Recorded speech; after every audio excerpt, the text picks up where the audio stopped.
എന്നെ ഇങ്ങനെട്ട് കൊതിപ്പിക്കാതെ നീ കാര്യങ്ങൾ വേഗത്തിൽ ചെയ്തു തീർക്കടാ. അവളും ഞാനും തമ്മില് ഇനി അധിക ദൂരെ ഇല്ല സാറേ.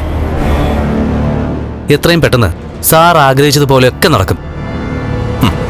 നടക്കുമെന്ന് പറയാൻ തുടങ്ങിയിട്ട് കാലം കുറയായി. എടാ, വിഷു ഒക്കെ വരിക. മഹാലക്ഷ്മി സാഗറിന്റെ കൂടെ ഒളിച്ചോടി എന്നുള്ള വാർത്ത ഒരു വിഷു കൈനീട്ടം പോലെ കേൾപ്പിക്കോ? അയ്യോ, വിഷു ഒന്നും വന്ന് കയറിയില്ല സാറേ. അതുകൊണ്ട് അങ്ങനെ ഒരു വാർത്ത കേൾപ്പിക്കാൻ പറ്റുന്നൊന്നും എനിക്ക് തോന്നുന്നില്ല. എടാ, നിന്നെ അവള് ഒരുപാട് ഇഷ്ടപ്പെടുന്നു എന്നുള്ള കാര്യം ഉറപ്പാ.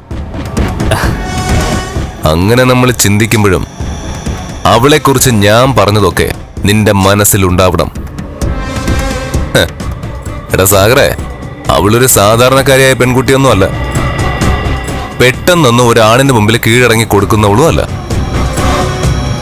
പിന്നെ ആകെയുള്ളൊരു പ്രതീക്ഷ അവളുടെ അനിയത്തി അമ്മയാകാൻ പോകുന്നു എന്നുള്ള വാർത്ത കേൾപ്പിച്ചത് മാത്രം. കല്യാണം കഴിഞ്ഞ ഒരുത്തി കുടുംബജീവിതത്തെപ്പറ്റി ചിന്തിക്കൂടാ. അതാണ് നമ്മുടെ പിടിവള്ളി. ഇടയ്ക്കും മുറയ്ക്കൊക്കെ ഞാൻ അവളുടെ മനസ്സിളക്കാൻ ശ്രമിക്കുന്നുണ്ട്. ഇപ്പോ ഒരുമാതിരിപ്പെട്ട എല്ലാ കാര്യങ്ങളും അവൾ എന്നോട് പറയുന്നുണ്ട്. എടാ, ഞാൻ കിടന്ന തോമസ് വൈദ്യന്റെ അടുത്താ അവളിപ്പോ കണ്ണനെ കൊണ്ട് പോയിരിക്കുന്ന.